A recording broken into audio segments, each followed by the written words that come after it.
and welcome to a very special show on honor violence that we're having today. This isn't a one show. Jida thonu pata one show jada ਉਹ season ਸਾਡਾ ਪਿੱਛੇ ਖਤਮ ਹੋ ਗਿਆ ਸੀ we'll be coming back in September ਚਾਹਾਂਗੇ ਪਰ ਇਹ ਜੋ ਅੱਜ ਦਾ ਜਿਹੜਾ honor violence ਜਾਂ ਇਹਨੂੰ ਕਹਿ ਸਕਦੇ ਆ honor killings ਇਹ ਬਹੁਤ ਹੀ ਇੱਕ important ਵਿਸ਼ੇਸ਼ ਸ਼ੋ ਹੈਗਾ ਜਿਹੜਾ ਕਿ ਅਸੀਂ one off ਕਰ ਰਹੇ ਹਾਂ ਕਿਉਂਕਿ ਪਿਛਲੇ ਹਫਤੇ ਹੀ ਐਸੇ ਹਫਤੇ ਜੋ ਕਿ ਸਾਡੀ ਇੱਕ ਧੀ ਸੁਰਜੀਤ ਕੌਰ ਅਟਵਾਲ ਜਿਸ ਨੂੰ 20 ਸਾਲ ਪਹਿਲਾਂ बहुत ही एक माड़ी हरकत जिन्हों ऑनर किलिंग कह सकते हैं ਉਹਦੀ हत्या की गई सी सो इस साल पिछले हफ्ते 20ਵੀਂ वर्षगंढ उन्होंने जी एक उन्होंने हत्या की पार्लीमेंट के भी एक फंक्शन होया सका और मनजीत पिछले समय के काफ़ी न्यूज़ के भी बहुत केसिस आ रहे पिछे मैं देखा सगा जोड़ा मैं फेसबुक से भी लाया सगा कि एक मेरा ख्याल तमिलनाडु के एक 12 साल की बच्ची ਨੂੰ ਮੇਰਾ ਖਿਆਲ 30 ਬੰਦਿਆਂ ਨੇ ਰੇਪ ਕੀਤਾ ਸੀ ਸਿਸਟਮੈਟਿਕਲੀ ਜਿਨ੍ਹਾਂ ਦੀ ਉਮਰ ਮੇਰੇ ਖਿਆਲ 16-17 ਸਾਲ ਤੋਂ ਲੈ ਕੇ 60 ਸਾਲ ਤੱਕ ਸੀ ਔਰ ਆਪਾਂ ਇੱਥੇ ਵੀ ਦੇਖਦੇ ਹਾਂ ਇੰਗਲੈਂਡ ਦੇ ਵਿੱਚ ਵੀ ਵੱਖਰੇ ਵੱਖਰੇ ਸ਼ਹਿਰਾਂ ਦੇ ਵਿੱਚ ਕਿੱਦਾਂ ਬੱਚੀਆਂ ਦੇ ਬਲਾਤਕਾਰ ਹੁੰਦੇ ਆ ਰੇਪ ਹੁੰਦੇ ਆ ਅੰਡਰ ਏਜ ਵੀ ਤੇ ਬਹੁਤੇ ਦੋਸ਼ੀ ਸਾਡੇ ਕਮਿਊਨਿਟੀ ਦੇ ਵਿੱਚੋਂ ਹੈਗੇ ਸਾਊਥ ਏਸ਼ੀਅਨ ਕਮਿਊਨਿਟੀ ਕਹਿ ਸਕਦੇ ਹਾਂ ਤੇ ਜੇ ਤੁਸੀਂ ਰਿਸਰਚ ਵੀ ਦੇਖਦੇ ਆ ਖਾਸ ਕਰਕੇ ਜਿਹੜਾ ਸਾਊਥ ਏਸ਼ੀਅਨ ਰੀਜਨ ਉੱਥੇ ਬਹੁਤ ਔਨਰ ਕ੍ਰਾਈਮ ਜਿੱਥੇ ਫਿਊਡਲ ਸਿਸਟਮ ਹੈਗਾ ਸੋ ਜਿੱਦਾਂ ਮੈਂ ਗੱਲ ਕੀਤੀ ਆ ਅੱਜ ਦੇ ਪ੍ਰੋਗਰਾਮ ਵਿੱਚ ਅਸੀਂ ਇੰਗਲਿਸ਼ ਦੇ ਵਿੱਚ ਵੀ ਤਾਂ ਪੰਜਾਬੀ 'ਚ ਵੀ ਦੋ ਹੀ ਗੱਲ ਕਰਨੀ ਹੈ ਮੈਂ ਥੋੜ੍ਹਾ ਜਿਹਾ ਇਹਨੂੰ ਵਿਸਤਾਰ ਦੇ ਵਿੱਚ ਦੱਸਣਾ 16th of July 2018 marks Sarjeet Kaur's birthday. She was born on the 16th of July 1971. But she was killed in Punjab, in East Punjab, on the 15th of December 1998. British-born, young, very promising, very intelligent girl, all her life in front of her, who ended up being thrown into one of the rivers of Punjab, killed. She was killed by, and her body was disposed by her killers in India. Though nothing can erase this terrible, terrible tragedy, those people behind Sarjeet's killing, her mother-in-law Bachchan Atwal, who is serving life, and her brother-in-law were convicted for this horrific judgment. So she had some kind of justice. But the number of honour crimes, research it's very difficult to research this because it goes unreported. Yes. But फिर भी जे आपां UK दे विच देखिए कहंदे भी 2014 विच इस country they which 3,335 cases were reported in 2014, and that's when the government began to take this issue, and obviously they brought in legislation. 2015, that rose to nearly 5,595, so a jump of nearly 70%. And this, in 2016, we've got figures, again it's 5,000. But some people would say that these are still gross underestimations. The latest figures by the CPS say that in 2016-17 we've got similar kinds of figures as well. But you know, often we don't get the convictions because creating the evidence is very difficult. There were 256 referrals last year, 250 prosecutions, but only 122 convictions. Still it's something, but it's still low. It's very low, So ਇਹਦੇ ਸਾਰੇ ਪੱਖ discuss ਕਰਨੇ ਆ and not only are we going to be discussing in an academic sense, ਆਪਾਂ ਅੱਜ ਉਹ ਵੀ ਸਾਡੇ ਕੋਲ ਗੈਸਟ ਹੈਗੇ ਆ ਜਾਂ ਜਿਨ੍ਹਾਂ ਨੇ ਆਪ ਖੁਦ victims ਜਾਂ survivors ਕਹਿ ਸਕਦੇ on the crimes that so we will be going into the kind of detail and ਜਿਹੜੇ ਦਰਸ਼ਕ ਜਿਹੜੇ ਤੁਸੀਂ ਦੇਖਦੇ ਆ ਜੇ ਕਿਸੇ ਨੂੰ ਇਸ ਪ੍ਰੋਗਰਾਮ ਵੱਲ ਦੇਖ ਕੇ if you ਤੁਸੀਂ ਆਪ ਮਹਿਸੂਸ ਕਰਦੇ ਆ ਵੀ ਤੁਸੀਂ ਆਪ ਸ਼ਿਕਾਰ ਆ ਇਸ ऑनर क्राइम ਜਾਂ ਕਹਿੰਦੇ ऑनर ਤਾਂ ਨਹੀਂ ਹੈਗੀ ਇਹ ਤਾਂ ਇੱਕ ਬੇਇੱਜ਼ਤੀ ਵਾਲੀ ਕ੍ਰਾਈਮ ਆ ਇੱਜ਼ਤ ਵਾਲੀ ਕ੍ਰਾਈਮ ਤਾਂ ਹੈ ਨਹੀਂ ਪਰ ਇਹ ਜੋ ਕਹਿੰਦੇ ਆ ਵੀ ਇੱਜ਼ਤ ਦੇ ਮਾਮਲੇ ਦੇ ਵਿੱਚ ਤੁਸੀਂ ਵੀ ਫਸੇ ਆ ਔਰ ਤੁਸੀਂ ਹੈਲਪ ਚਾਹੁੰ ਆਪਾਂ ਐਕਸਪਰਟਸ ਵੀ ਸਾਨੂੰ ਦੱਸਣਗੇ ਪਰ ਬੇਸਿਕਲੀ ਤਾਂ ਹੈਗਾ ਵੀ ਤੁਸੀਂ ਪੁਲਿਸ ਨੂੰ ਕੰਟੈਕਟ ਕਰੋ ਬਿਲਕੁਲ ਪੁਲਿਸ ਨੂੰ ਉਹਨਾਂ ਕੋਲ ਸਾਰੇ ਉਹ ਏਜੰਸੀਆਂ ਹੈਗੀਆਂ ਉਹ ਤੁਹਾਨੂੰ ਰਿਫਰ ਕਰ ਸਕਦੇ ਆ ਖਾਸ ਕਰਕੇ ਜਿਹੜੇ ਫੋਰਸਡ ਮੈਰਿਜਸ ਆ ਫੋਰਸ ਮੈਰਿਜ ਯੂਨਿਟ ਵੀ ਹੈ ਹੋਮ ਆਫਿਸ ਦਾ ਤੇ ਵੱਖਰੀਆਂ ਏਜੰਸੀਆਂ ਵੀ ਹੈਗੀਆਂ ਜਿਸ ਤਰ੍ਹਾਂ ਹੁਣ ਸਾਊਥ ਹਾਲ ਦੇ ਵਿੱਚ ਜਾਂ ਵੈਸਟ ਲੰਡਨ 'ਚ ਉੱਥੇ ਸਾਊਥ ਫॉर ਬਲੈਕ ਸਿਸਟਰਸ ਉਹਨਾਂ ਦੀ ਵੀ ਏਜੰਸੀ, ਔਰ ਇੱਥੇ ਮਿਡਲੈਂਡਸ ਦੇ ਵਿੱਚ ਵੀ ਆਪਾਂ ਹੋਰ ਵੀ ਤੁਹਾਨੂੰ ਜਾਣਕਾਰੀ ਦਵਾਂਗੇ। ਪਰ ਤੁਸੀਂ ਡੋਂਟ ਸਫਰ ਇਨ ਸਾਇਲੈਂਸ, ਕੋਈ ਇਹ ਬਹੁਤ ਜ਼ਰੂਰੀ ਆ, ਕਰਕੇ ਜੇ ਤੁਸੀਂ ਸਾਇਲੈਂਸ ਰਹਿੰਦੇ ਤਾਂ ਉਹ ਸਫਰਿੰਗ ਜਾਂਦੀ ਤਾਂ ਵੱਧ ਜਾਂਦੀ ਤਾਂ ਇੱਥੇ ਤੱਕ ਗੱਲ ਹੋ ਜਾਂਦੀ ਵੀ ਤੁਹਾਡੀ ਹੱਤਿਆ ਤੱਕ ਵੀ ਇਹ ਗੱਲ ਪਹੁੰਚ ਜਾਂਦੀ ਹੈ। So I think I should introduce our guest and we go with the show. Ya so ਜੇ ਮੈਂ ਸੱਜਿਆ ਤੋਂ ਸ਼ੁਰੂ ਕਰਾਂ, ਮੇਰੇ ਬਹੁਤ ਹੀ ਸਤਿਕਾਰਯੋਗ ਛੋਟੇ ਮੇਰੇ ਵੀਰ ਭਾਈ ਜਗਦੀਸ਼ ਸਿੰਘ, ਜਿਨ੍ਹਾਂ ਨੂੰ 20-25 ਸਾਲ ਤੋਂ ਹੀ ਆਨਰ ਕ੍ਰਾਈਮਸ ਦੇ ਵਿੱਚ ਪਰਸਨਲ ਟ੍ਰੈਜਡੀ ਕਰਕੇ ਇਹਨਾਂ ਨੇ ਬਹੁਤ ਕੁਛ ਕੀਤਾ, ਬਹੁਤ ਕੁਛ ਸਿੱਖਿਆ, ਬਹੁਤ ਕੁਛ ਸਿਖਾਇਆ। ਔਰ Jagdish is a human rights activist, also works in employment law. So Jagdish, welcome to the show. Waheguru ji ਕਾ ਖਾਲਸਾ। ਸਾਡੇ ਜੇ ਮੈਂ ਖੱਬੇ ਹੱਥ ਤੋਂ ਸ਼ੁਰੂ ਕਰਾਂ ਤਾਂ ਸਭ ਤੋਂ ਪਹਿਲਾਂ ਮੇਰੇ ਖੱਬੇ ਹੱਥ 'ਤੇ ਮੇਰੀ ਬਹੁਤ ਹੀ ਸਤਿਕਾਰ, ਮੇਰੀ ਛੋਟੀ ਭੈਣ ਕਹਿ ਸਕਦੇ ਹਾਂ, ਸਰਵਤ ਸੁਹੇਲੀ। ਸੋ ਸੁਹੇਲੀ ਸਰਵਤ ਜੀ, ਤੁਸੀਂ ਚੀਫ ਐਗਜ਼ੀਕਟਿਵ ਰੋਸ਼ਨੀ ਜੋ ਕਿ ਡੋਮੈਸਟਿਕ ਵਾਇਲੈਂਸ ਰੈਫਿਊਜ ਨੇ, ਐਂਡ ਸਰਵਤ ਨੂੰ ਹੋ ਗਏ 22 ਸਾਲ ਹੋ ਗਏ, 22 years ਇਸ ਕੰਮ ਦੇ ਵਿੱਚ, ਇਸ ਫੀਲਡ ਦੇ ਵਿੱਚ ਕੰਮ ਕਰਦਿਆਂ ਨੂੰ। ਔਰ ਉਹਨਾਂ ਦੇ ਨਾਲ ਹੀ ਸਾਡੇ ਕਾਲ ਚੈਨਲ ਦੇ ਵਿੱਚ ਰੈਗੂਲਰ ਵੀ ਹੈਗੇ ਆ, ਔਰ ਆਪਣੇ ਆਪ ਦੇ ਵਿੱਚ ਵੀ ਰਿਤੂ ਸ਼ਰਮਾ, ਉਹ ਵੀ ਇੱਕ ਵੂਮਨਸ ਇੰਪਾਵਰਮੈਂਟ ਦੇ ਵਿੱਚ ਕੰਮ ਕਰਦੇ, ਔਰ ਆਪ ਖੁਦ ਸਰਵਾਈਵਰ ਆਫ ਆਨਰ ਵਾਇਲੈਂਸ ਜੇ ਤੁਸੀਂ ਕਹਿ ਸਕਦੇ ਆ। ਸੋ ਮੇਰਾ ਖਿਆਲ ਸਾਡੇ ਤੋਂ ਫੋਨ ਕਾਲ 'ਤੇ ਵੀ ਇਸ ਪ੍ਰਿਤਪਾਲ ਵਿਦ ਅਸ। ਪ੍ਰਿਤਪਾਲ, ਤੁਸੀਂ ਨਾਲ ਹੀ ਸਾਡੇ ਨਾਲ ਜੁੜੇ ਆ? ਅੱਛਾ ਜੀ, so we're going to also have Prithpal Kaur joining us in a minute as well, and we've also got another guest, Ravi Kumar, who's just got stuck in the traffic. So just before hopefully we'll get Prithpal on, who can talk about her experience. Jagdish Singh, just tell us about the events in Parliament this week and something about that, and how successful was that? This week the Manchester Metropolitan University hosted a major event in Parliament House of Commons, as part of a cycle of events throughout this year on the subject of honour violence and abuse. ਉਹਦੇ ਵਿੱਚ ਸਰਜੀਤ ਦਾ case ਵੀ ਪੇਸ਼ ਹੋਇਆ ਬੜੀ ਜ਼ਬਰਦਸਤ ਢੰਗ ਨਾਲ।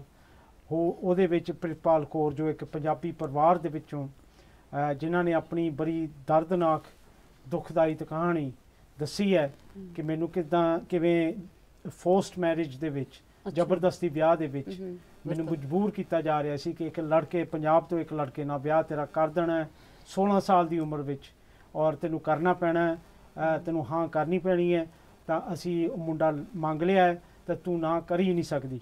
ਤਾਂ ਜਿਵੇਂ ਉਹਨੇ ਦੱਸੀ ਕਹਾਣੀ, ਕਿਵੇਂ ਮੈਨੂੰ ਇਮੋਸ਼ਨਲੀ, ਫਾਈਨੈਂਸ਼ੀਅਲੀ, ਔਰ ਕਿਵੇਂ ਮੇਰੇ ਨਾਲ ਜ਼ਬਰਦਸਤੀਆਂ ਕੀਤੀਆਂ ਗਈਆਂ, ਕਿਵੇਂ ਮੈਂ ਘਰੋਂ ਭੱਜੀ ਹਾਂ, ਕਿਵੇਂ ਮੈਂ ਗਾਂਹ ਗਈ ਹਾਂ, ਅਤੇ ਕਿਵੇਂ ਮੈਂ ਗਾਂਹ ਆਪਣੀ ਮੁਸ਼ਕਿਲ ਦੇ ਨਾਲ ਜਿੰਦੀ ਜਾਗਦੀ ਨਿਕਲ ਆਈ ਹਾਂ, ਅਤੇ ਕੀ ਮੈਨੂੰ ਹੋਇਆ, ਡਿਪਰੈਸ਼ਨ ਅਤੇ ਕਈ ਕੁਝ।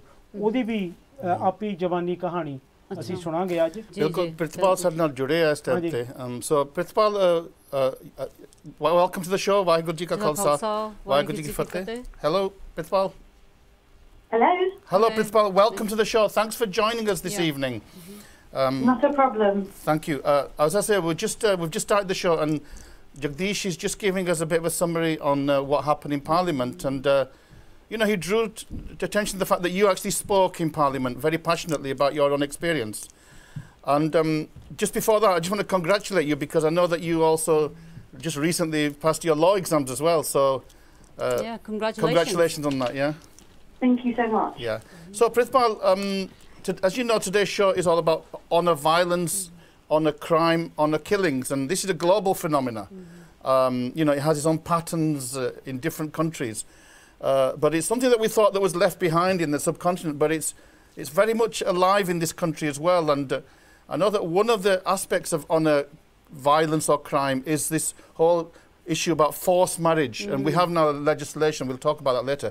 And I know you've experienced this really in a very painful way, and you shared your experience in Parliament. So maybe for a few minutes, can you just kind of share some of your own experience, and just so that the viewers can get a sense of what it could be like to be a victim of this kind of terrible crime? Yeah, of course. So my parents got me engaged at the age of 16. Because in I won't say our culture, but in our family, getting people married as soon as possible seems like a success for some reason. Yeah. If you get your children married off at a young age. because obviously the older they get, there's a stigma attached to it, especially to girls. So I got engaged at 16 to a guy from India that I hadn't seen, but they said the reason behind the engagement was so I got to know him, but they couldn't just let me talk to any man without it being official. But because it was only an engagement, if it didn't work out, then we could break the engagement. We weren't married, so it hadn't gone that far. So I was engaged for over 5 years. Okay. And so when time passed, as I did my GCSEs, my A-levels, did my law degree, it dawned on me we were very different people, and I didn't want to be with him because that's not what I wanted from a partner. Because you were 16 at the time, and but really then you were 21. Yeah. Yeah. So, After 5 years. So I was going on to 17. So I was a month away from being 17 when I got engaged. So I was 22 when I left home. 22, yeah. So I. hello. Yes. Hello. Hi. Sorry. Can you hear me? Yes. Yes, Loud and clear. Sorry, and so I told them I didn't want to marry him, and they said, and I was like, you told me that we could end this if it didn't work out because we're not married. Right. And then they said, no, you've been engaged, you need to marry him. Right. And I was like, but I don't want to anymore. Like, it's not worked out. This is kind of like dating for us. So I got to know him, he got to know me, and it's kind of set if we were suited. And over the years, I found out we weren't. He was in India, so I hardly saw him. So when I did, it just finally started dawning on me we weren't a great match. And my parents just wouldn't take no as an answer. And my dad threatened to kill me and bury me in the back garden. My mum threatened to kill herself. Yeah. They kept saying no one's going to marry my younger sister and brother. So no your mum was using So your mum was using like emotional blackmail. Is that right? Yeah. Oh, massively. They never hit me. There was no violence, but the emotional blackmail was so intense that I tried to commit suicide because I thought it was better to kill myself than to walk out that door. Shame them. That sounds really painful. Even from your voice now, I can feel the pain. It must have been a terrible time. It was very, very difficult because I couldn't understand why my happiness didn't matter to them and why they needed to just carry on with this. Regardless, I was crying to them pretty much every night for about a year, begging them to stop this, to end this relationship. And they just said, no, you have to do this for me. They thought I was going through a phase, and I obviously wasn't. But my parents, it was not just emotional blackmail, it was the control they had of me when I lived at home. So every aspect of my life was controlled. So I wasn't allowed to move out for university, so it had to be a local one, so I commuted.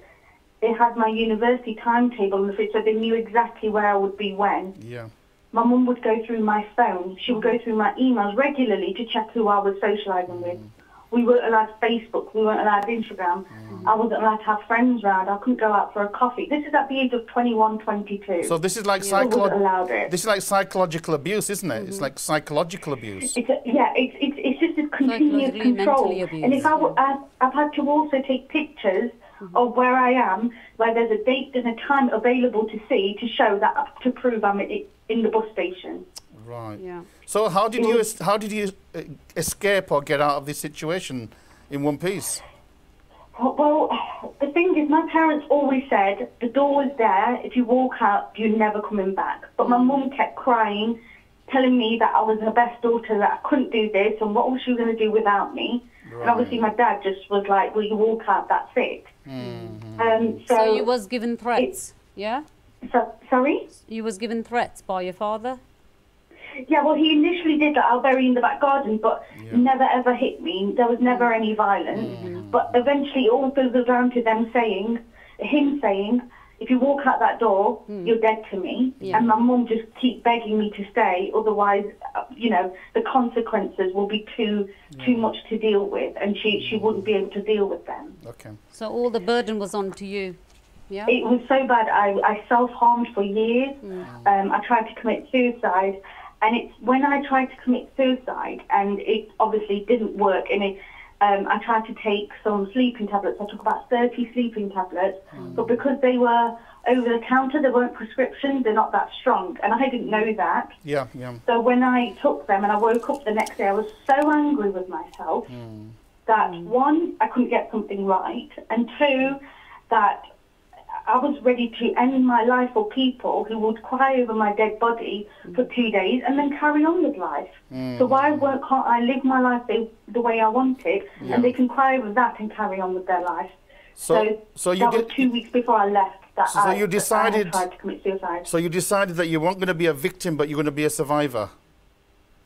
Yes, I mean, I had wanted to leave home anyway, because the way my parents raised us was really quite difficult. And it was, they said they weren't sexist, but we weren't allowed to do certain things, and it was just, when you grow up in a Western culture, surrounded by Western people, you just want to join in, and as a child it was difficult, as a young adult it was difficult. So, and this just further pushed me. But when I went to India that August, so I left in October, that August my mum took me to India, and she made me put a sponsorship for my fiance, and I was honestly scared, because I'd heard when people take women to India, and men even to India, and rip up their passports. So I was so scared she was going to do that. I just did as she told me to. And so, obviously, there's lots of different dimensions here. This about getting this groom over. Do you think that they made commitments to their family, the groom's family, that this would be part of some kind of deal, and that they were under that pressure as well? No, I mean, my older sister got married to somebody from India, and she's happily married. They live in England. They've got a child together. So it was more of these guys are supposed to get married. They've been engaged for so long, and next step is getting married. So if I was happy with it, it was going to happen anyway. But if I wasn't happy with it, it was still going to happen. So it wasn't a commitment to get into England. It was just getting us married. Okay, so basically what you're saying is that you had no objection to your parents being involved in arranging your marriage, but it was this forced element that was really objectionable, Forcing something. There was nothing wrong with arranged marriage. All my cousins had it, my sisters had it. I'm not saying that doesn't work. It just didn't work for me, that particular one, and trying to get out of that became so ugly and toxic that it then changed into force. So what did it come down to? End of the day, what did it come down to yourself? What did you decide? So like I said, I applied for a sponsorship, and he came in September. He got the sponsorship as a fiance. So he can come over, and he's got 6 months to get married to me. Otherwise, he has to go back. And literally, I think 3-4 days before leaving home, when I was trying to get the courage to do it, because it was just so nerve-wracking. No one's ever done this in my family. It was just trying to get that strength to walk out that door, knowing the consequences. But I told my fiance, he knew for ages that I didn't want to marry him. And I told him, I'm not letting you touch me after marriage. You know that, don't you? And he told me, I'm your husband, you're my wife, I can touch you wherever and whenever, and you can't do anything about it. So like and I told him... It's like you were property. He was treating you like property, like you're going to be his property, yeah? Yeah, exactly. No, that's exactly it. I felt like I was just being passed from one person to the other without, like, I had no feelings, no consent, no nothing to do with no decision making. Okay, Prithpal, I'm just going to kind of just stop you there and stay on the line for the next 15 minutes, because we've got some experts here and other colleagues in the studio.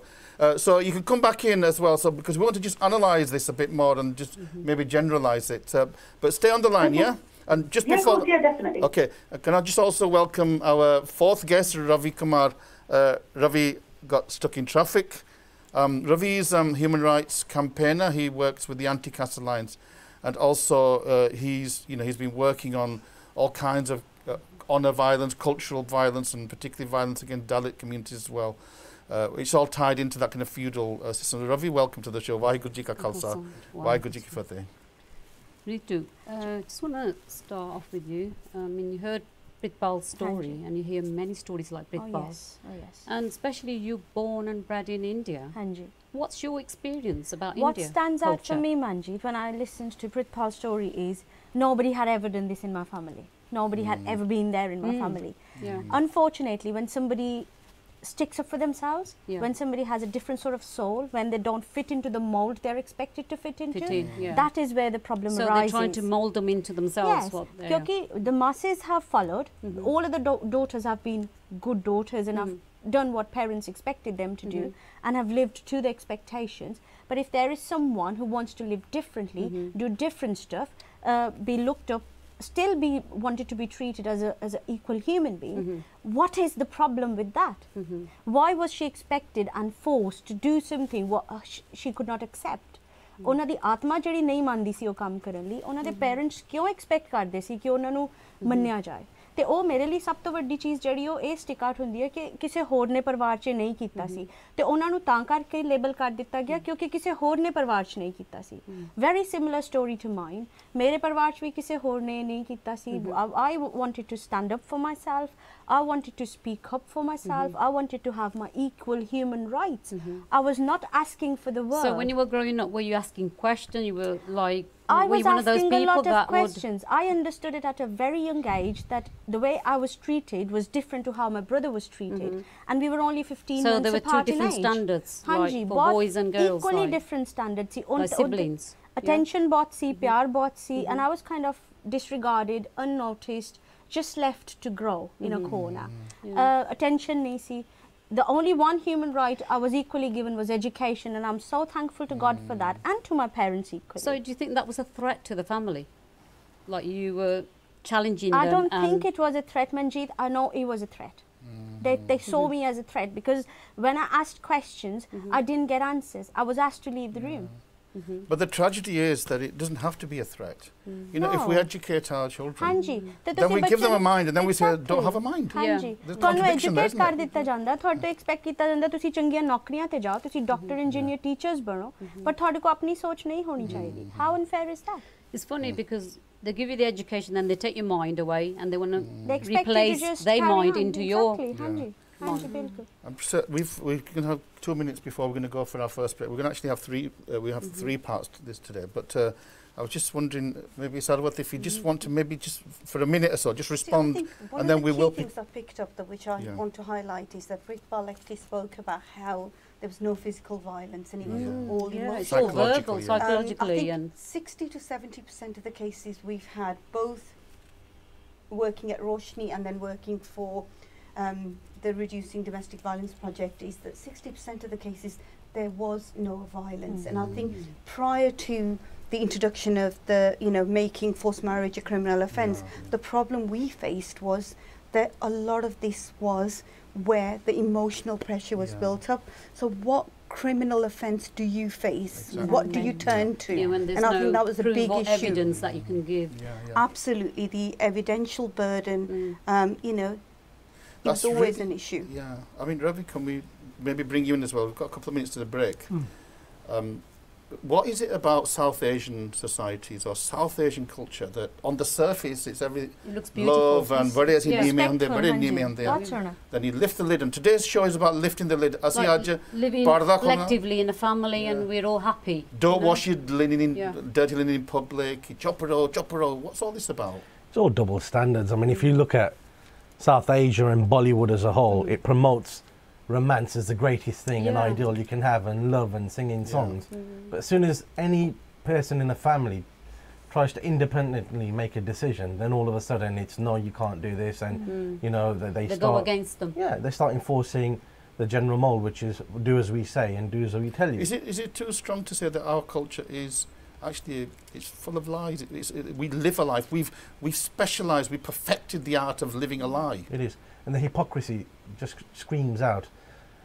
If and I've seen this in a lot of Punjabi communities and families as well. If they want to bring somebody over from India, it'll be like, marry whoever you can, to get the visa and the passport, and it doesn't matter. But if one of their children independently says, well, I'm going to marry who I want to, then all of a sudden the hypocrisy Right, we're going to go out. hypocrisy. The tables turn around, don't they? Yeah. Okay, our culture is full of hypocrisy. This is a challenge. We are on challenge here.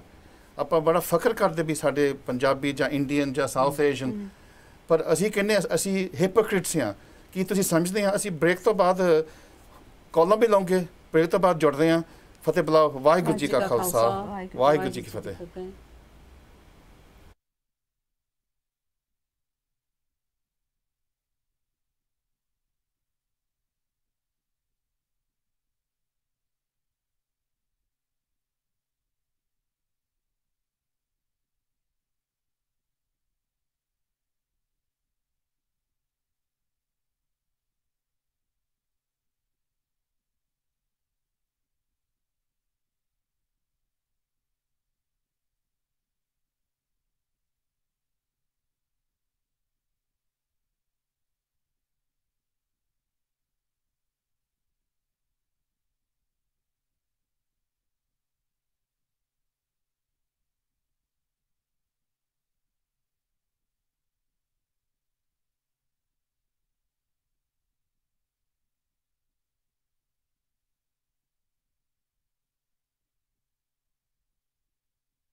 Waiguru ka khalsa, Waiguru ki Waiguru fateh. Ik baar phir welcome back to this very important show today. You know, today's show is really about life and death. You know, it is about, and hopefully, even if we can save one life today, if we can try to allow one person to escape a violent psychological and physical situation, then we will achieve something today. And Facebook te bhi live ya, so tusi Facebook te bhi apne questions pa sakte hain, you can respond. And I just want to check, Prithpal, are you still with us? Yes, I am. Okay, yeah, we just went for a break there, and I think you picked up some of the discussion before the break. So what we'd like to do is just maybe give you a chance to respond, and then we will, because we've got somebody else to come on the line afterwards. But any thoughts, any kind of, you know, what would you say to those young women who are in your situation maybe today? What advice would you give them? I mean, it's very difficult. For me, it was that I wanted to live my life the way I want to do. It's not wrong, it's just different. And if you feel so strongly about it, just take that step. It's difficult. It's really difficult, and I understand that because I go through depression. I'm currently diagnosed with depression. I get counselling, but for me, I've never regretted leaving because this is what I wanted. I wanted a choice from the simple things of what I wore to who I date or who I decide to marry, where I live, who I go out with. Like simple decisions. If you want me to be a lawyer, you're happy me being a lawyer. Obviously, I have got a brain cell enough to make those decisions for myself. So if you feel strongly enough about it that you want to live your life the way you want to, then you have to take that step for yourself. Put yourself first, because normally your parents should put you first. And if they're unable to do that, then it's your job to do that for yourself. Yeah, because you always will be the sheep of the family because they won't like you, but that's a challenge you have to face, and you have it's a struggle, but you have to keep on going and going, and it's that strength that builds you up to that level. Absolutely. And Prithpal, just one last thing. You decided not to go into hiding because that's often what sometimes happens. And you come out in the open. You've decided to actually, you spoke in Parliament, you're live on the Carl channel now, and you know you haven't left the community.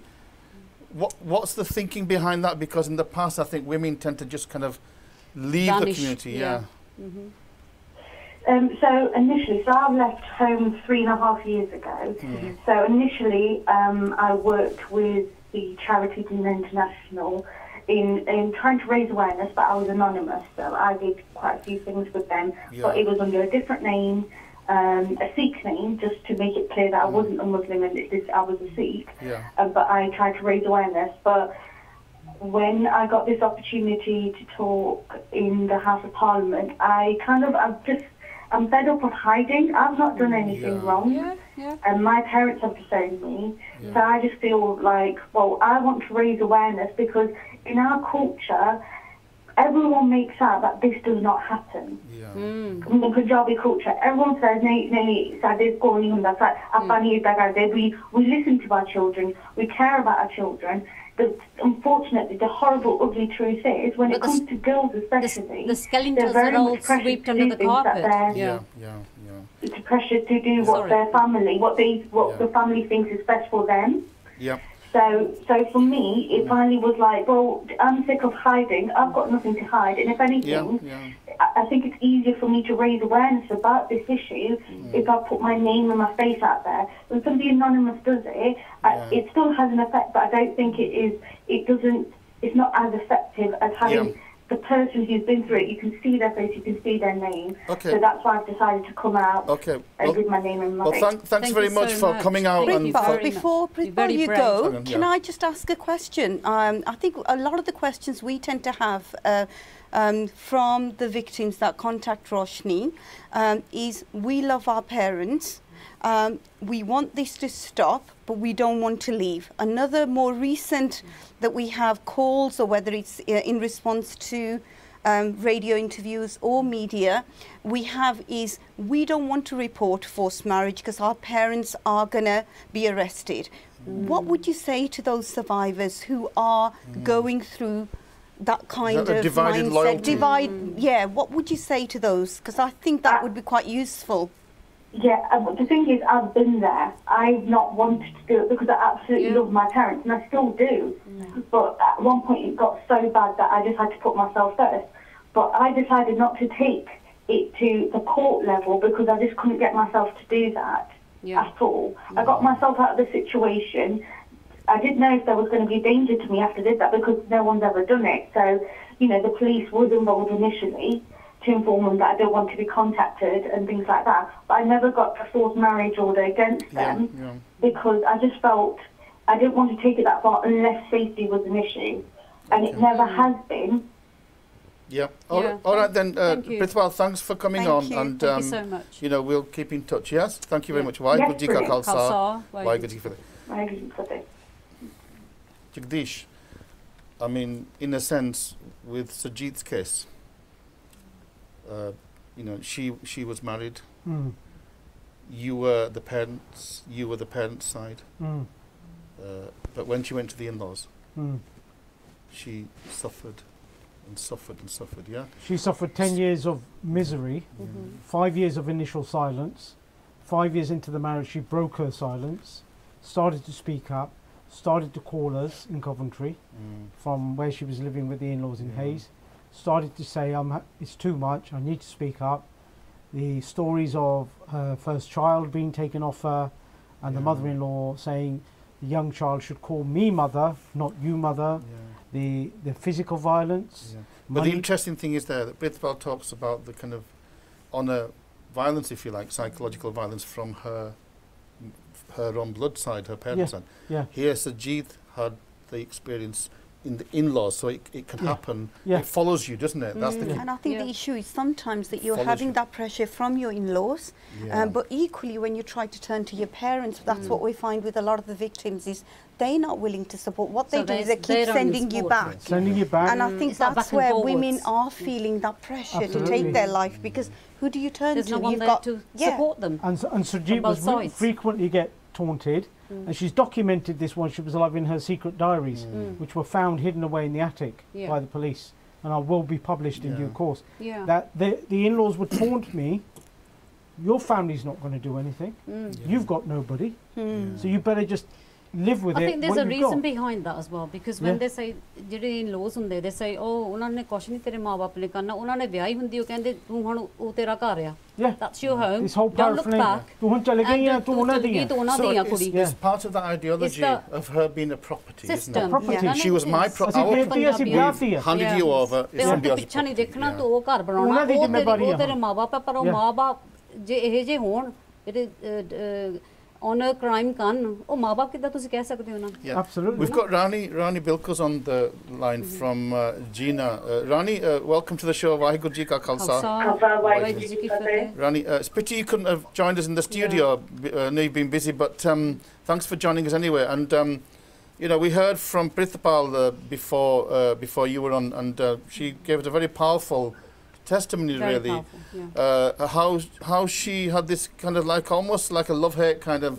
She was trapped between. She loves her parents, but also they were part of the kind of oppressive, if you like, the apparatus. Now that often happens, isn't it? I mean, you're a mother as well, and often mothers are both victims and they can be the perpetrators, can't they?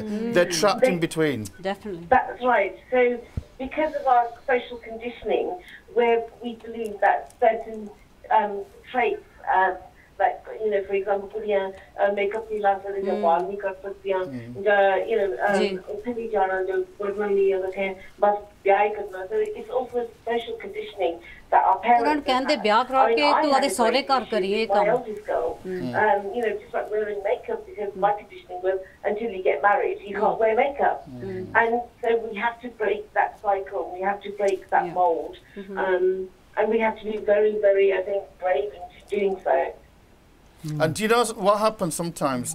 There's still this kind of logic. It's not logic. It's a kind of just a perverse logic that somehow the girls who exercise their own human rights to be free, and Ikrabia, that they're going to destroy our culture, they'll destroy our religion, they'll destroy our community.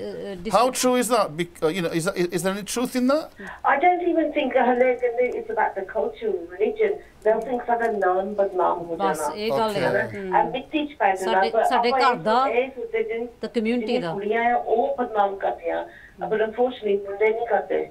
ਮੁੰਡਿਆਂ ਨੂੰ ਸਾਰਾ ਕੁਝ ਮਾਫ ਆ ਉਹ ਮੁੰਡਿਆਂ ਨੂੰ ਤਾਂ ਮਾਫ ਹੈ ਮੁੰਡੇ ਆਜ਼ਾਦੀ ਦਿੱਤੀ ਫੁੱਲ ਉਹਨਾਂ ਨੂੰ ਜੋ ਮਰਜ਼ੀ ਤੁਸੀਂ ਕਰੋ ਤਾਂ ਉਹਨਾਂ ਨੂੰ ਦਬਾ ਕੇ ਰੱਖਿਆ ਹੁੰਦਾ ਲੜਕੀਆਂ ਨੂੰ So I'm just going to Ravi, I mean you know, we come from the kind of male side, and I suppose, you know, we are part of that patriarchal structure. You know, I think unfortunately I think within Hansali Sikhi India that we're all equal.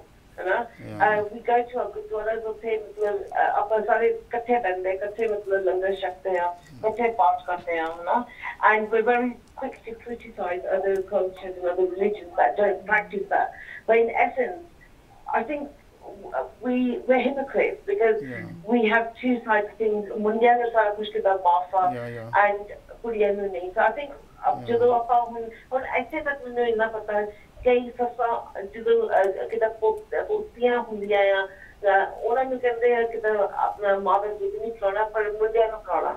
You know, ਇੱਥੇ ਤੱਕ ਆਪਣੀ discrimination ਹੈਗੀ ਆ. So until we start looking within our own homes and our own constraints, we're not going to be able to... Okay, that's great. I want to come back to Ravi on that one.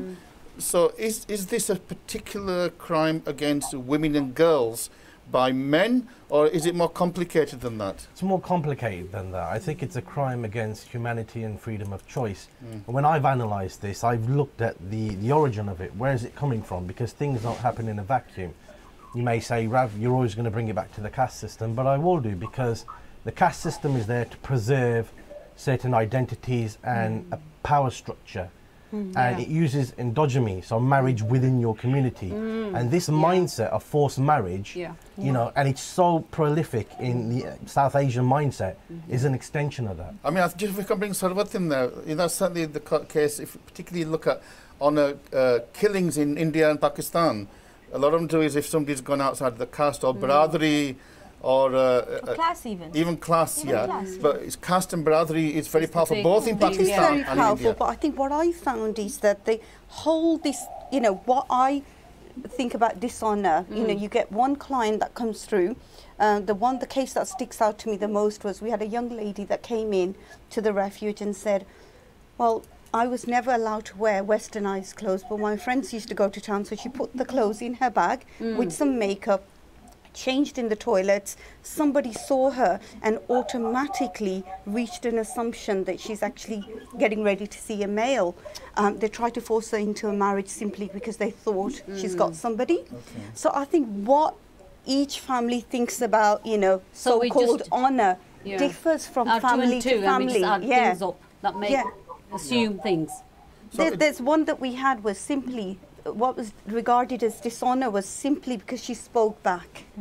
Spoke back to her parents, and it was, how dare you speak back, this is disrespect. If I can say in a few words, all this discussion is all correct, and in a few words you can summarise it like this. We've talked, ਅਸੀਂ ਗੱਲਾਂ ਕੀਤੀਆਂ hypocrisy ਦੀਆਂ, ਦੋਹਰੇ ਕਿਸਮ ਦੀ ਸੋਚ ਦੀਆਂ, ਜਿਹੜਾ ਸਾਡਾ ਸਮਾਜ ਹੈ, ਉਹ ਕਈਆਂ ਨੇ ਸਾਨੂੰ ਕਹਿ ਦੇਣਾ ਕਿ ਜਗਦੀਸ਼ ਵਰਗੇ ਪੰਜਾਬੀ ਸਮਾਜ ਨੂੰ, ਸਿੱਖ ਸਮਾਜ ਨੂੰ ਬੁਰਾ ਬੋਲਦੇ ਆ. ਬੁਰਾ ਨਹੀਂ ਅਸੀਂ ਬੋਲਦੇ. ਜਿਵੇਂ ਅਸੀਂ ਅੱਗੇ ਕਿਹਾ, ਗੁਰੂ ਨਾਨਕ ਆ ਕੇ ਪੰਜਾਬੀਆਂ ਨੂੰ ਟੋਕਦੇ ਸੀ ਕਿ ਜਾਤ ਪਾਤ ਛੱਡੋ, ਔਰਤਾਂ ਨਾਲ ਵਿਤਕਰਾ ਛੱਡੋ, ਸਤੀ ਨੂੰ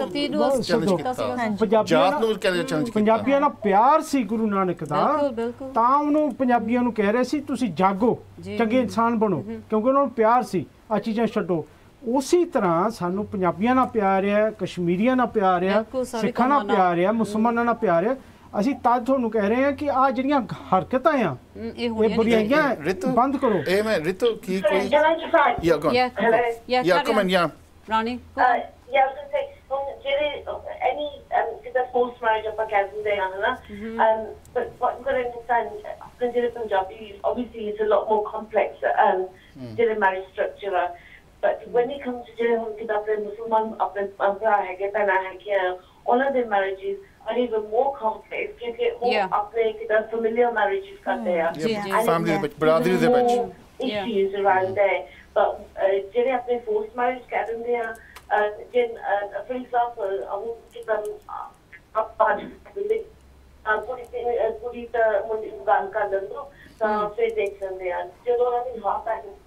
sometimes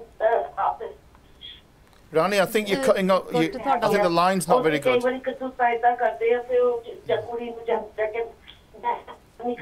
Your line's cutting off. We can't hear you.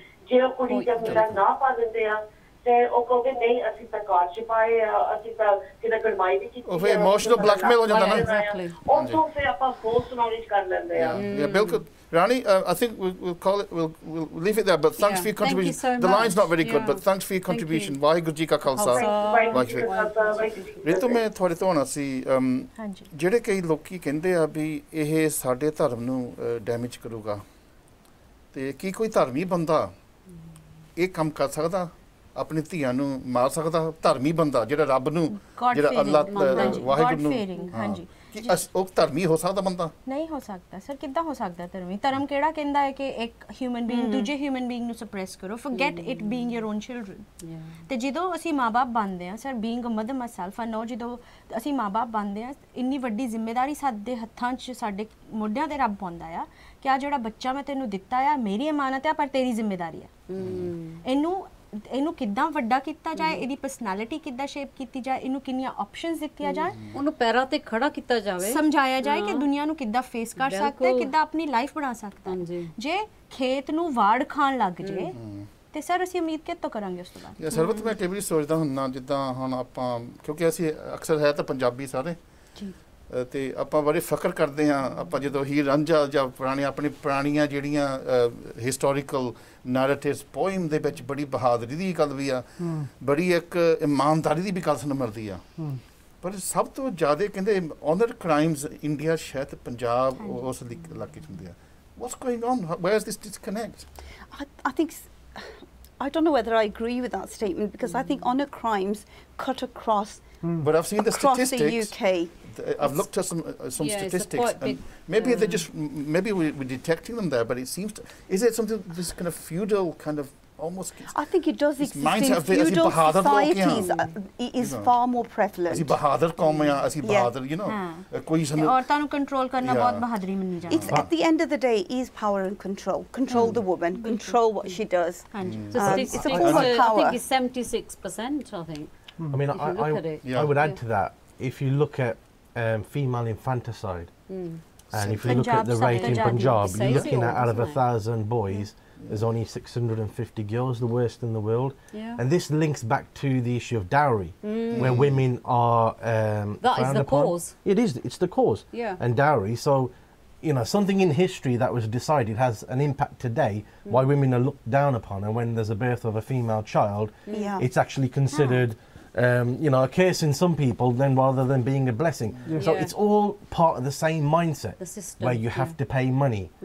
I would say it's part of these you know, old feudal laws that say I'm better than you, you know, boys are better than girls, I'm higher caste than you, and this is what we have to Well, I've read about that, I've read research about the dowry. They said that actually there was a time when the dowry was really the property or the contribution that the girl made to that peke kar, and that was saying, what tere naad zameen ta nahi lagani, ਪਰ ਤੂੰ 15 ਸਾਲ 16 ਸਾਲ 18 ਸਾਲ ਜੋ ਤੂੰ ਇਸ ਘਰ ਦਾ ਬਣਾਇਆ ਆ ਤੇਰਾ ਬਣਦਾ it was for her it was that it was the original intention was always to support your daughter to set up her home it's her security because in those days women weren't financially independent so that was their security but over the years if you notice in marriages today the money or dowry exchange hand between the parents of the daughter to the parents of the groom. Exactly. So the girl is left out.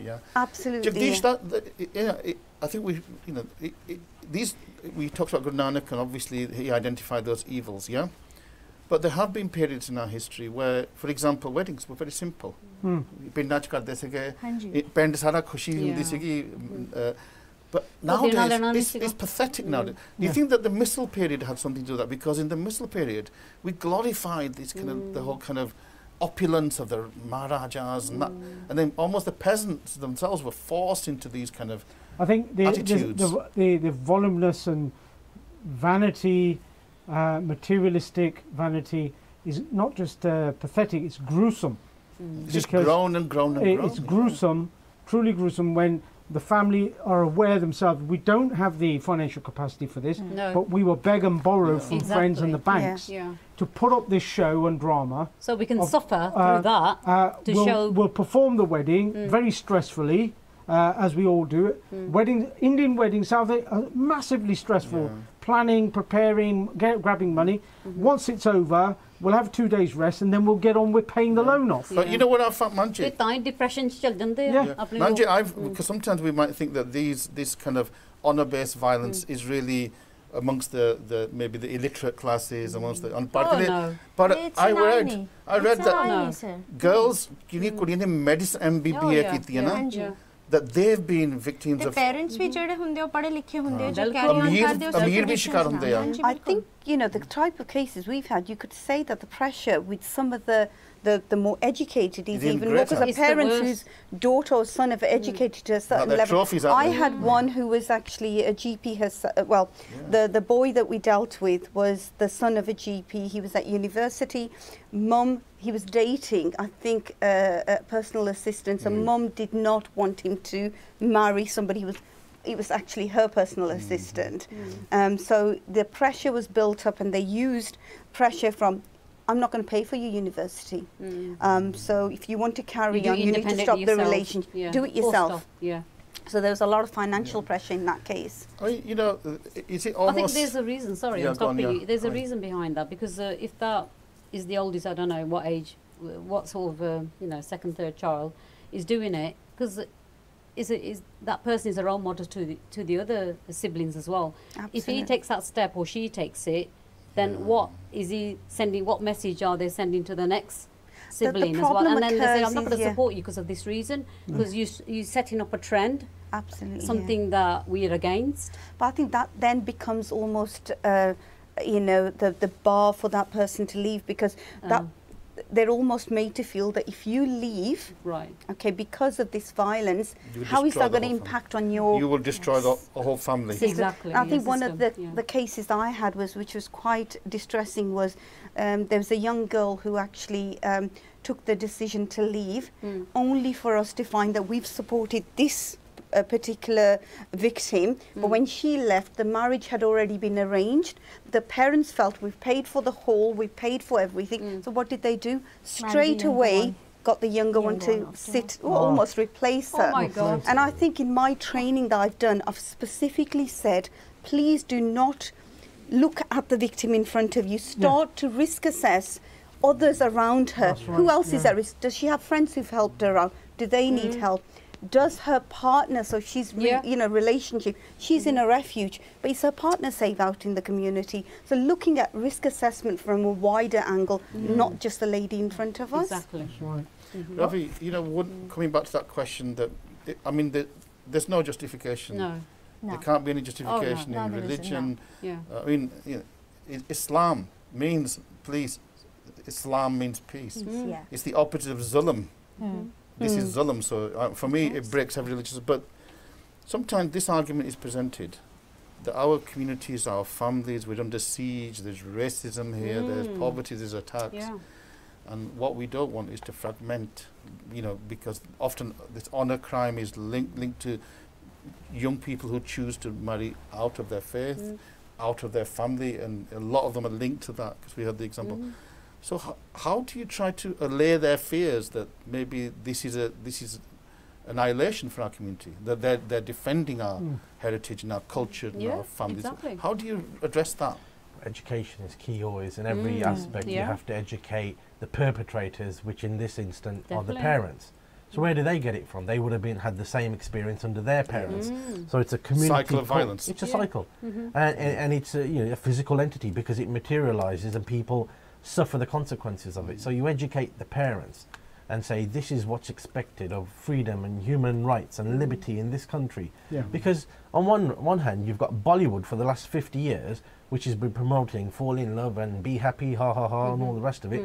But then you've got the opposite happening on the ground between parents. So I think you have to educate it. And who does that? It's not only the school and education system, which is now finally caught on, the legislative system's caught on with police now Yeah. providing an option to be able to report this, Policing. but it has to be community leaders and community. Well, we'll come back to the Did solutions. you- Yeah. We've got a minute we to talked break. about the cycle. You were saying the cycle passing on with the Yeah, one it's to a another. self-regurgitating And, cycle. When we say the survivor who's actually challenged these people and became a survivor, Yeah, and a hero. this is where we Yeah. that breaks those barriers. I say. I don't know what you think So of. all the heroes we've got Ritu, we've got Yeah. Sarvat Pritpal. helping victims, we've got Exactly. Pritpal, Everyone, yeah. yeah, Rani. Rani. These are heroes who are Exactly. actually standing up and saying we're going to fight this Okay. horrid system. Jagdish, we're going to go for a break now. So, hon is a break, Valjana. And break the baad, we're going to open up the calls. Right. And interestingly, on Facebook, it's been very quiet. And maybe hon ਆਪਾਂ ਬਹਾਦਰੀ ਦੇਖਦੇ ਹਾਂ I think ਕਿੱਥੇ that this is ਸਾਡੇ where we ਪੰਜਾਬੀਆਂ ਦੀ people are ਬਹਾਦਰੀ afraid ਇਸ because ਜ਼ੁਲਮ ਦੇ ਖਿਲਾਫ ਕੀ ਅਸੀਂ ਬੋਲਣ ਨੂੰ ਤਿਆਰ ਹਾਂ Yeah. ਬ੍ਰੇਕ ਤੋਂ ਬਾਅਦ ਪਤਾ ਲੱਗੂਗਾ ਫਤਿਹ ਬੁਲਾਓ ਵਾਹਿਗੁਰੂ ਜੀ ਕਾ ਖਾਲਸਾ ਵਾਹਿਗੁਰੂ ਜੀ ਕੀ ਫਤਿਹ That's very telling. I think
Waheguru ji ਕਾ ਖਾਲਸਾ ਵਾਹਿਗੁਰੂ ਜੀ ਕੀ ਫਤਿਹ ਇੱਕ ਵਾਰ ਫਿਰ ਆਪ ਜੀ ਦਾ ਸਵਾਗਤ ਹੈ this is a final part of our very important show today which is about honor killings honor violence honor crimes ਪਹਿਲੇ ਦੋ parts ਦੇ ਵਿੱਚ we've really kind of exposed ਇੱਕ ਹੀ a problem but ਫਿਰ ਵੀ ਜਿਹੜਾ loves the word honor itself is really doesn't it should be dishonor and you know it's a probably inappropriate term that we can use but ਅਸੀਂ ਕਾਲਾਂ ਵੀ ਹੁਣ ਖੋਲੀਆਂ and so we'll take calls as well and we're also going to be focusing on solutions as well so maybe we can talk about the work that so we've got a caller let's take the call and then we'll come to you ਹਾਂਜੀ hello Waheguru ji ਕਾ ਖਾਲਸਾ ਵਾਹਿਗੁਰੂ ਜੀ ਕੀ ਫਤਿਹ ਜੀ ਭੈਣ ਸਵਾਗਤ ਤੁਹਾਡਾ ਤੁਸੀਂ live ਆ ਤਾਂ ਤੁਸੀਂ ਜੇ ਆਪਣਾ ਨਾਮ ਦੱਸਣਾ ਤਾਂ ਦੱਸੋ ਤਾਂ ਆਪਣੇ ਵਿਚਾਰ ਦਿਓ ਹਾਂਜੀ ਪਹਿਲਾਂ ਤੇ ਥੈਂਕ ਯੂ ਵੈਰੀ ਮਚ ਤੁਸੀਂ ਜਿਹੜਾ ਅੱਜ ਸਬਜੈਕਟ ਲਿਆਂਦਾ ਆਨਰ ਕਿਲਿੰਗ ਦਾ ਜੀ ਕਈ ਵਾਰੀ ਸਾਨੂੰ ਲੱਗਦਾ ਸਿੱਖ ਵਿਮਨਸ ਅਲਾਈਅੰਸ ਨੂੰ ਕਿ ਅਸੀਂ ਕੱਲੀਆਂ ਹੀ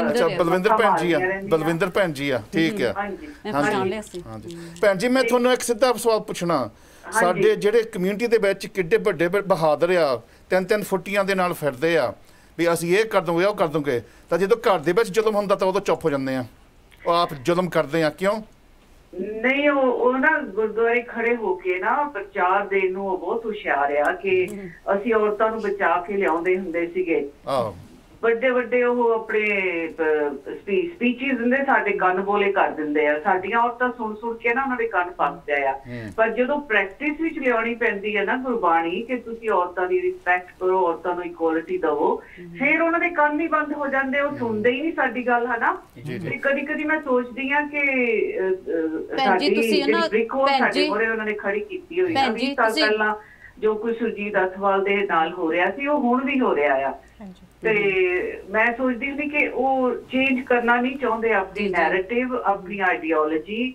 ਕਿ ਅਸੀਂ ਹੁਣ ਵੀ ਤਸ਼ੱਦਦ ਕਰਦੇ ਔਰਤਾਂ ਤੇ ਹੁਣ ਵੀ ਅਸੀਂ ਸੋਚਦੇ ਹਾਂ ਕਿ ਉਹ ਸਾਡੀ ਕੰਟਰੋਲ 'ਚ ਹੋਵੇ ਸਾਡੀ ਪ੍ਰੋਪਰਟੀ ਹੋਵੇ ਹਨਾ ਉਹਨੂੰ ਅਸੀਂ ਫਰੀडम ਨਹੀਂ ਦੇਣਾ ਚਾਹੁੰਦੇ ਕਿ ਉਹ ਭੈਣ ਅਸੀਂ ਪੜ੍ਹੇ ਲਿਖੇ ਕੌਮ ਆ ਅਸੀਂ 7 ਸਮੁੰਦਰ ਪਾਰ ਕਰਕੇ ਵੀ ਆਪਾਂ ਇਹ ਕੰਮ ਨਹੀਂ ਛੱਡਿਆ ਵੱਖਰੀ ਗੱਲ ਹੈ ਇੰਡੀਆ ਦੇ ਵਿੱਚ ਚਲੋ ਉੱਥੇ ਫਿਊਡਲ ਕਲਚਰ ਪਰ ਅਸੀਂ ਇੰਨੇ ਤੀਜੀ ਪੀੜ੍ਹੀ ਜਾਂਦੀ ਸਾਡੀ ਫਿਰ ਵੀ ਆਪਾਂ ਨਹੀਂ ਬੰਦ ਕਰ ਸਕੇ ਜਾਂ ਕੋਈ ਇੰਪਰੂਵਮੈਂਟ ਹੋਈ ਆ ਉਹੀ ਪੁਰਾਣੀਆਂ ਗੱਲਾਂ ਨਹੀਂ ਜਾਂਦੀਆਂ ਹਨਾ ਹੁਣ ਤਾਂ ਅੱਗੇ ਨਾਲੋਂ ਵੀ ਜ਼ਿਆਦਾ ਹੋ ਗਿਆ ਹੁਣ ਦੇਖ ਲਓ ਵੈਡਿੰਗ ਐਕਸਪੈਂਸਿਵ ਵੈਡਿੰਗ ਹੋ ਗਏ ਡਾਰੀ ਡਿਮਾਂਡਸ ਕਿੰਨੀਆਂ ਹੋ ਗਈਆਂ ਕਿੰਨਾ ਪ੍ਰੈਸ਼ਰ ਕੁੜੀਆਂ ਤੇ ਪਾਰ ਹੋ ਰਿਹਾ ਨਾ ਤੇ ਕੁੜੀਆਂ ਦੇ ਬਸ ਉਹਨਾਂ ਦੀ ਤੋਬਾ ਹੀ ਹੋਈ ਆ ਸੋ ਤੁਸੀਂ ਗੁਰਦੁਆਰੇ ਦੀ ਗੱਲ ਕੀਤੀ ਸੀ ਗੁਰੂ ਨਾਨਕ ਨੇ ਕਿਹਾ ਸੀਗਾ ਵਾਹਿਗੁਰੂ ਤਾਂ ਕਿਹਾ ਸੀਗਾ ਪਰ ਆਜ਼ਾਦੀ ਦਿੱਤੀ ਸੀ ਬੀਬੀਆਂ ਨੂੰ ਬੇ ਇੰਪਾਵਰਮੈਂਟ ਕਰਨ ਦੀ ਡਿਸਕਸ ਕਰਨ ਦੀ ਸੋਸ਼ਲ ਇਸ਼ੂਜ਼ ਦੀ ਅੱਗੇ ਤੋਣ ਦੀ ਪਰ ਉਹ ਹੋਰੀ ਪਾਸੇ ਤੁਰ ਪਏ ਆ ਜਿਹੜੇ ਗੁਰਦੁਆਰੇ ਵਾਲੇ ਸੋਸ਼ਲ ਇਸ਼ੂਜ਼ ਦੀ ਗੱਲ ਨਹੀਂ ਕਰਦੇ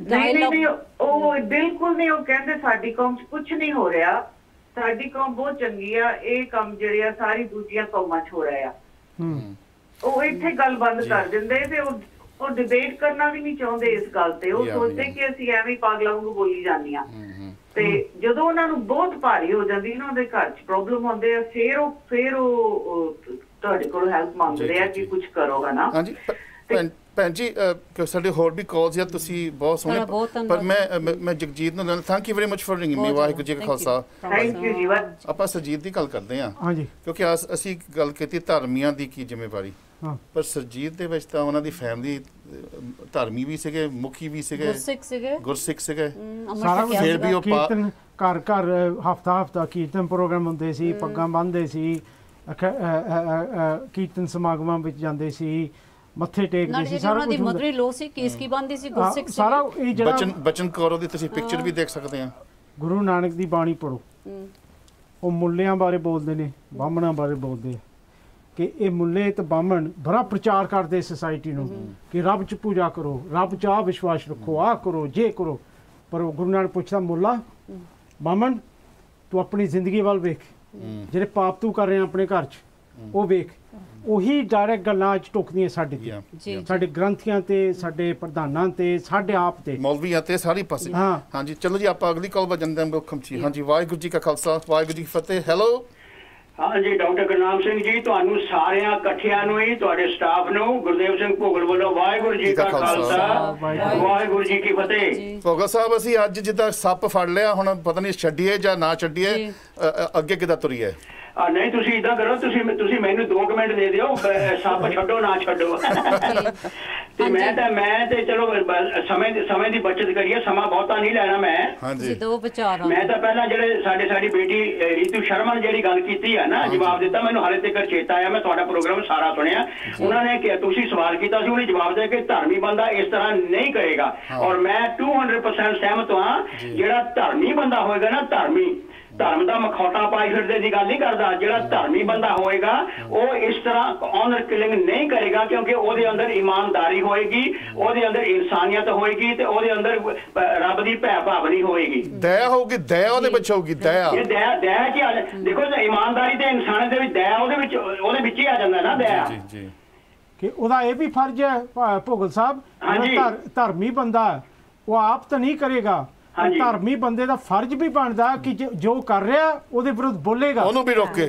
ਹਾਂ ਬਿਲਕੁਲ ਧਰਮੀ ਬੰਦਾ ਹੁੰਦਾ ਹੀ ਉਹ ਆ ਨਾ ਜਿਹਦੇ ਅੰਦਰ ਜਗਦੀਸ਼ ਸਿੰਘ ਜਿਹਦੇ ਅੰਦਰ ਇਨਸਾਨੀਅਤ ਹੋਏਗੀ ਇਮਾਨਦਾਰੀ ਹੋਏਗਾ ਤੇ ਉਹ ਜਿਹੜਾ ਸੱਚਾ ਬੰਦਾ ਹੁੰਦਾ ਉਹਦੀ ਪਰਿਭਾਸ਼ਾ ਜਿਹੜੀ ਡੈਫੀਨੇਸ਼ਨ ਵੀ ਇਹੋ ਹੀ ਆ ਕਿ ਰੱਬ ਦਾ ਧਰਮ ਕੀ ਆ ਰੱਬ ਦਾ ਧਰਮ ਹੈਗਾ ਸੱਚ ਬੋਲਣਾ ਸੱਚ ਕਹਿਣਾ सच बोलना सच सुनना सच ना खाना सच लिए कुर्बान हो जाना बिल्कुल जी ते लो मैं डॉक्टर साहब मैं तुहाडे 10 सेकंड लेने 10-15 सेकंड जरूर लेने आ हां जी लिखा भाई इंसान बन के भी इंसानियत तो कोहां दूर हुंदे इंसान बन के भी इंसानियत तो कोहां दूर हुंदे कहंदे रहन गलत नूं ठीक लोकी ओए चलना सी राजक दी रजा अंदर फिर भी बन बंदे ओदे शरीक लोकी बई प्यार ही प्रभु दा दूजा ना हुंदा प्यार ही प्रभु दा दूजा ना हुंदा कहंदे सुने ऐसा कई बार लोकी ओए प्यार विखाउण दा जदों आए वेला फिर क्यों हो जांदे ने आवा यार लोकी फिर 2 लाइनां बाकी ने आखिरी डॉक्टर साहब जी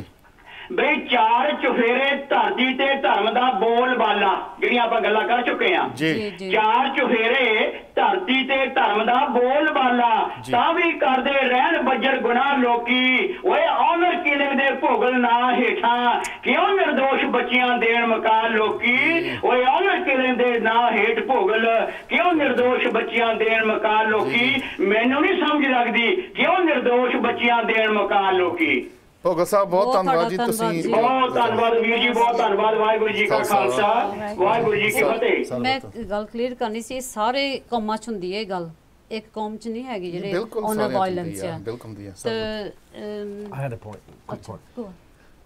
great point there is that we have to stand up and tackle this but in my past as well I've had friends who have been going through domestic violence and I've intervened and I remember intervening and I've grabbed the person by the scruff of the neck and I've had his partner jump back at me and say don't you dare touch him and I've been embarrassed and I've walked away and I said okay fine when you've got the courage and the strength to do this you can step away so I think anybody who's in a situation out there now who's currently being oppressed and their voice is being silenced they have to have the courage to stand up but that's in the sense when you come in when people have that courage to come I think we acknowledge that it could take several months years before a victim decides to take action and the best thing you can do is be there for them we have phone calls from victims who would speak to us for weeks before they take the decision confidentiality is critical isn't it absolutely ਪਰ ਤੁਸੀਂ ਆ ਵੀ ਤੇ ਦੇਖੋ ਨਾ ਜਿੰਨਾ ਸਾਡੇ ਤੇ social pressure ਹੁੰਦਾ ਕੁੜੀਆਂ ਦੇ ਦਿਮਾਗ ਤੇ ਛੋਟੇ ਹੁੰਦੇ ਤੋਂ ਤੂੰ ਸਾਡੀ ਇੱਜ਼ਤ ਤੂੰ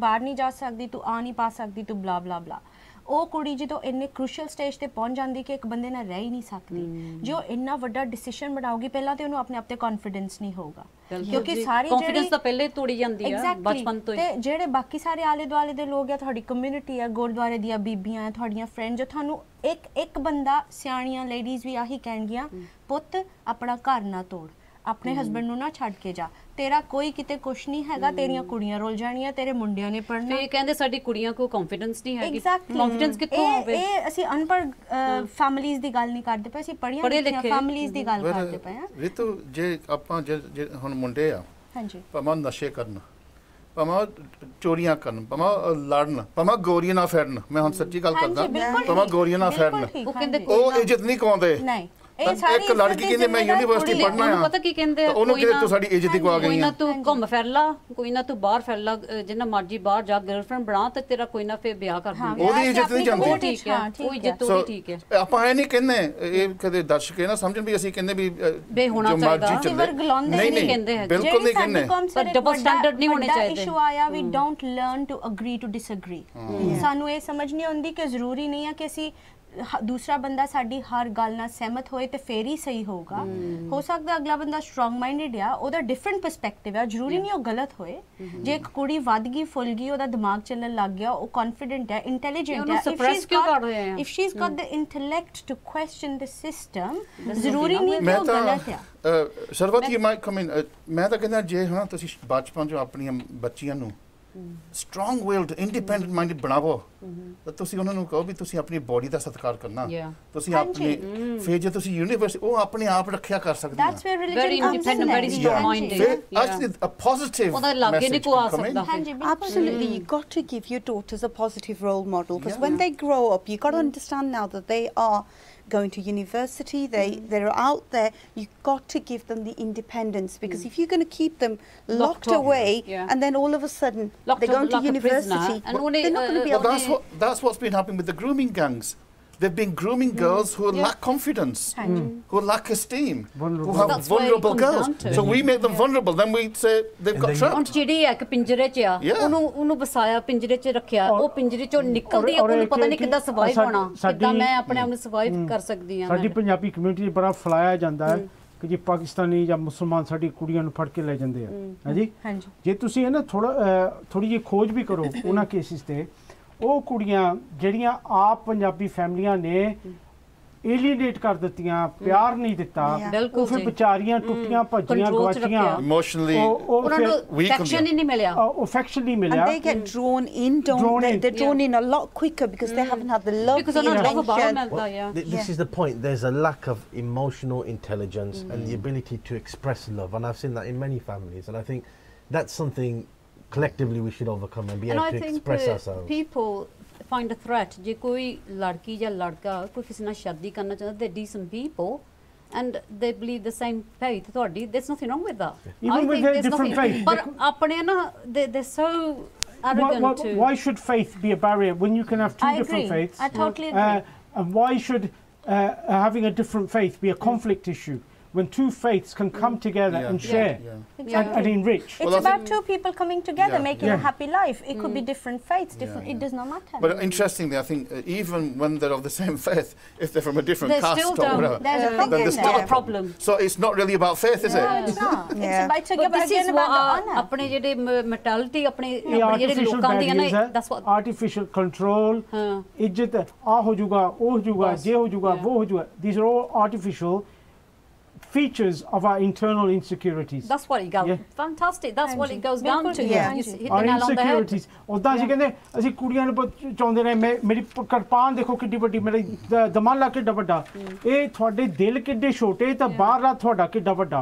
ਬਚਾਉਂਦੇ ਭਾਜੀ ਬਚਾਉਂਦੇ ਤਾਂ ਰਹੇ ਆ ਅਸੀਂ ਉਹਨੂੰ ਜਿਹੜੀ ਸਾਨੂੰ ਵਿਰਾਸਤ ਮਿਲੀ ਅਸੀਂ ਉਹਨੂੰ ਕੰਟੀਨਿਊ ਕੀਤਾ ਅਸੀਂ ਪ੍ਰਾਈਡ ਦਾ ਤਾਂ ਲਈਏ ਜੇ ਜਦੋਂ ਸਿੰਘਾਂ ਨੇ ਬਚਾਈਆਂ ਕੁੜੀਆਂ ਬਚਾਈਆਂ ਅੱਜ ਦੀ ਡੇਟ ਤੁਸੀਂ ਪ੍ਰਾਊਡ ਤਾਂ ਹੋਵੋ ਜੇ ਤੁਸੀਂ ਉਸੇ ਸਟੈਂਸ ਤੇ ਆ ਤੁਸੀਂ opposite come karta what right do we have to be proud of it bilkul so just talk us through maybe the kind if somebody did approach you you know what could be a kind of a journey that could lead to a positive outcome what could that be typically when we receive a call the first thing we ask is what do you want to do okay a female may say well I don't want to come into a refuge what's my rights within this home so we will then provide so we'll provide in terms of what can they do if they want to remain in the house what safety measures they can take what if they're afraid that they might be sent to Pakistan because sometimes these honor killings as in Sajid's case is where they dupe them into going for a shopping trip or we've had for a many holiday. cases okay there is home office guidance as to what you can do in those cases because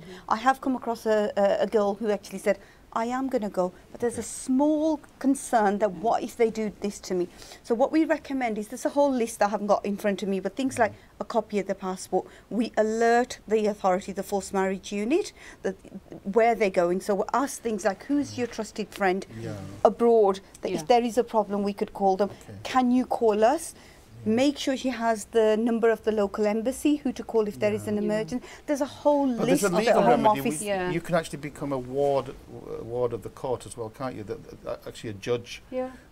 That if you're fearful that you're going to be sent, that a judge has to give permission for you to.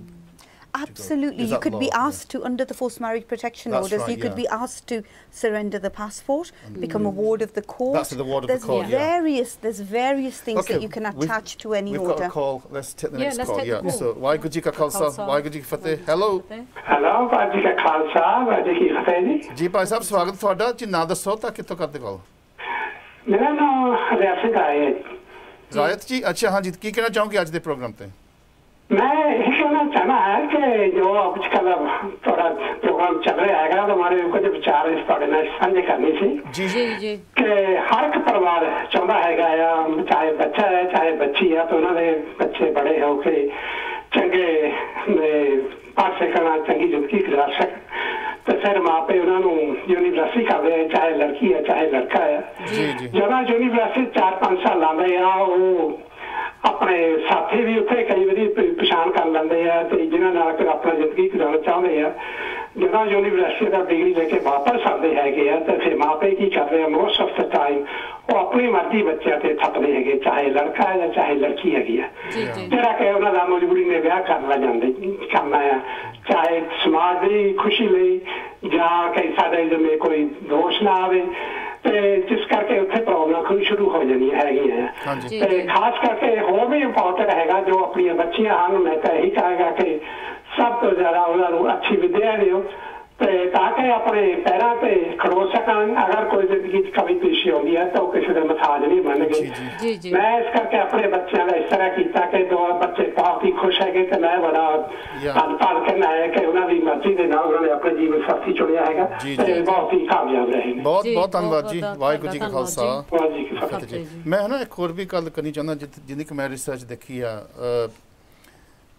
है बहुत बड़ी problem पर फिर भी शुक्रिया ये minority problem है जी जी ਆਪਾਂ ਇਹ ਨਹੀਂ ਕਹਿ ਸਕਦੇ ਸਾਰਾ ਸਾਡੇ ਕਮਿਊਨਿਟੀ ਬਹੁਤ ਸਿਆਣੇ ਫੈਮਿਲੀਜ਼ ਹੈਗੀਆਂ ਜਿੱਦਾਂ ਇਹਨਾਂ ਨੇ ਗੱਲ ਕੀਤੀ ਮੈਂ ਬਹੁਤ ਮਿਲਦਾ ਆ ਜਿਹੜੇ ਉਹ ਕਹਿੰਦੇ ਅਸੀਂ we don't own our children when we sent them to university ਉਹ ਕਹਿੰਦੇ ਅਸੀਂ ਯਾਦੀ we've equipped them and we trust them now and actually ਉਹ ਖੁਸ਼ ਵੀ ਹੈਗੇ ਆ so often those families where there's lack of trust is the families where there are the crisis. Yeah, that's right. That's true, isn't it? It is. It's a middle path as well because I've got some friends in our family where it's gone the other way. The children have taken advantage of the parents as well. Yeah. And anything of too much of anything can never be good. No, you've got to be balanced. It has to be a balance, and I think if you have a balance, but that's to do with the like respect. But that's to do with materialism. Values, materialistic culture. That's the first thing that you've got to teach your children from, when they're growing up. Exactly. Some families can be very stern and say, "We're not going to give you anything, no love, no emotion." Others say, "We'll furnish you with everything." Basically, both extremes. That's really. I think when you psychologically analyse our communities.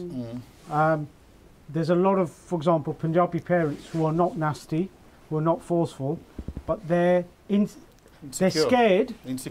They're insecure and scared, not because they want to be, but because they're roaming into new territory. It is frightening for them. साडी कुड़ी ने university गोरा boyfriend बना लिया ਅਸੀਂ ਕਰੀਏ ਕੀ ਲੋਕ ਕੀ ਕਹਿਣਗੇ right see it's more about look they're not blackmailing her no they're just scared what do we do now I think it's to burst down to your so confidence it's a genuine challenge ਆਪਾਂ ਇਹ ਨਹੀਂ ਕਹਿ ਰਹੇ ਵੀ ਸੌਖਾ it's not an easy thing look those are the challenges you face these are a legacy of closed, insulated cultures, migrant cultures who have not engaged and integrated with the world. Chalo ji, we've got another call, last call, then we've got 5 minutes and we'll do some summing up. So, agli call bajane, Waheguru Ji Ka Khalsa, Waheguru Fateh ji. Hello? Hello ji? Mainu lagda call shayad drop ho gayi. Yes. So we looking kind of the future. Everything's not bad. I mean, a lot of very successful families. I meet loads of, working in the university, and we do I meet so many South Asian, Sikh, Punjabi, Muslim, we have here as well, who are so comfortable in this new, and they have such a balance. So what's the recipe then? It's all about how Ravi said earlier. It's about being emotionally intelligent. Yeah. Emotional apniya feelings nu pehla loki acknowledge karan ਉਹਨੂੰ express ਕਰਨਾ ਸਿੱਖਣ communicate ਕਰਨਾ ਬਹੁਤ ਸਾਰੀਆਂ problems that's the key ਉਹ ਉਹਨਾਂ ਨੇ ਸਿੱਖਿਆ ਨਹੀਂ ਕਰਕੇ ਹੈਗਾ ਹਾਂਜੀ ਬਹੁਤ ਸਾਰੀਆਂ ਪ੍ਰੋਬਲਮਸ ਕਮਿਊਨੀਕੇਸ਼ਨ ਨਾਲ ਸੋਲਵ ਕੀਤੀਆਂ ਜਾ ਸਕਦੀਆਂ reconciliation can be how do you do any reconciliation? No, we find that in domestic violence situations you tend to find that there is a lot of coercion, okay, and a lot of the time the reconciliation can be done simply to bring the female back, take them abroad. The risks are too high, so we don't advocate reconciliation at all because the risks are too high, quite simply. But I do want to add something. I think what in terms of, because since 2014 forced marriage is a crime, okay? If we see somebody stealing or committing any other crime, what do? We report him, pick up the phone. So why aren't we reporting forced marriage to the police? It is a criminal offence. Sooner or later you will become an accessory to that particular crime, because if you've seen it, and I think important to bring that out, sooner or later you will be standing in the court of law where you will be questioned as to why did you watch and not do? Are you accessory to that crime? These things don't happen in a vacuum. If somebody's having a conversation with you and telling you their fears, and this is what we're proposing to do with our daughter, to put it into check, that's where you got to pipe up. And it's unpopular. As a community, we do have. Isn't that exactly in Sajid's case that she could have been saved if her sister-in-law had actually the sister-in-law as much as we don't want to sound negative, was aware weeks before a meeting took place in the home that in 2 to 3 weeks mother-in-law says I'm taking her away and I'm going to have her finished off. So members of that family, including the sister-in-law, they knew, were aware. They could have alerted Sajid directly. They could have alerted the police, come in and intervene. What made her not? But also, you see, think about this. Had she have done that, Bachchan Kaur might not be now in prison. Exactly. Bachchan Kaur's son might not be in prison. A family might not. The family might be together. Exactly. The children So, in a sense, intervening early is best for everybody, isn't it? It is, because it's not just about what you're saying. We find a lot of the forced marriage cases. You've got children from that marriage. Sometimes the mom finds it really hard to really look after that child, because all she sees is the rape she's gone through. So it affects that relationship between the mother and child, the mental health in the child, the mom not being able to care for the child could be taken into care. So it's that ripple effect. So it's like a chain reaction, isn't it? Absolutely. Rita, we've got 30 seconds. Mental health ਦੀ ਗੱਲ ਕਰਨੀ ਚਾਹੀਦੀ ਹੈ 30 seconds ਬਹੁਤ ਜ਼ਿਆਦਾ, ਕਿਉਂਕਿ ਜਿੰਨੀ ਟੁੱਟ ਭੱਜ ਇਮੋਸ਼ਨਲੀ ਤੇ ਸਾਈਕੋਲੋਜੀਕਲੀ ਹੁੰਦੀ ਹੈ ਜਦੋਂ ਤੁਸੀਂ ਕਿਸੇ ਨੂੰ ਸਪਰੈਸ ਕਰਦੇ ਆ, ਬਹੁਤ ਸਟਰੋਂਗ ਤੇ ਬਹੁਤ ਰੇਅਰ ਲੋਕੀ ਹੋਣਗੇ ਜਿਹੜੇ ਥੈਰੇਪੀਸ ਤੋਂ ਬਿਨਾ ਹੀਲ ਹੋ ਕੇ ਬਾਹਰ ਆ ਜਾਣ, ਜਿੱਦਾਂ ਪ੍ਰਿਤਪਾਲ ਨੇ ਕਿਹਾ she still going through her counselling and the rest of it. ਕਿੰਨੇ fortunate ਕਿੰਨੀਆਂ fortunate ਕੁੜੀਆਂ exactly ਜਿਨ੍ਹਾਂ ਨੂੰ ਇਹ ਸਮਝ ਹੀ ਨਹੀਂ ਹੈਗੀ ਸਾਡੇ ਪਰਿਵਾਰਾਂ ਨੂੰ ਕਿ ਡਿਪਰੈਸ਼ਨ ਵਰਗੀ ਜਿਹੜੀ ਚੀਜ਼ ਆ ਬੜੀ ਆਮ ਆ, ਕਿਸੇ ਨੂੰ ਵੀ ਇਫੈਕਟ ਕਰ ਸਕਦਾ। ਬਹੁਤ ਜ਼ਿਆਦਾ ਡਿਪਰੈਸ਼ਨ ਹੈ। It's just been a report Before we finish, can I just say that if we do have any victims, please, there is domestic violence helplines, or you can Google Roshni Birmingham, get onto our Facebook and our website, get the number. It's a 24-hour line, and we can support you. Just Google it, and of your Southall Black Sisters in West London, 30 seconds. 30 seconds. If there's anybody out there, my age group, or any family members out there, the only advice I could say is talk to your children, listen to their feelings, let them express themselves from a toddler's onwards, and also express your feelings, because that's how the mental health, the emotional intelligence the child to express their feelings. If you express yours as adults, and you have to listen as parents. Two-way process. Time's running out. 20 as Guru Nanak said, when we liberate women, womankind, we liberate the whole world. Women are a superior species. As Guru Nanak said, liberate women and all the world's problems will be solved. Well, it's our last show today, and we'll be back in September, so hope you see us then. And I want to say thank you to our panel. I'm so happy that they've given you so much knowledge, and so take it in and try to make that change. And share those painful experiences, and also our callers as well. We're just scratching the surface, but hopefully, even if just ek bhi jaan bacha li aj, ਤੇ ਮੇਰਾ ਖਿਆਲ we've achieved something. ਪਰ ਮੈਂ ਇੱਕ ਵਾਰ ਫੇਰ ਜਿਹੜੇ ਸਾਡੇ ਪੰਥਕ ਲੀਡਰ ਆ, ਜਿਹੜੇ ਜ਼ੁਲਮ ਦੀ ਗੱਲ ਕਰਦੇ ਆ, ਕਰਨੀ ਚਾਹੀਦੀ ਆ ਸਾਡੀ ਕੌਮ ਨਾਲ ਹੋਇਆ, ਪਰ ਜਿਹੜੇ ਅਸੀਂ ਜ਼ੁਲਮ ਕਰਦੇ ਆ ਆਪਣੀਆਂ ਬੱਚੀਆਂ ਤੇ, ਉਹਦੀ ਗੱਲ ਕਿਨ ਕਰਨੀ ਆ ਜੇ ਤੁਸੀਂ ਨਹੀਂ ਕਰਨੀ। ਸੋ ਭੁੱਲ ਚੁੱਕ ਮਾਫ ਕਰਨੀ, ਫਤਿਹ ਬੁਲਾਓ। ਵਾਹਿਗੁਰੂ ਜੀ ਕਾ ਖਾਲਸਾ, ਵਾਹਿਗੁਰੂ ਜੀ ਕੀ ਫਤਿਹ।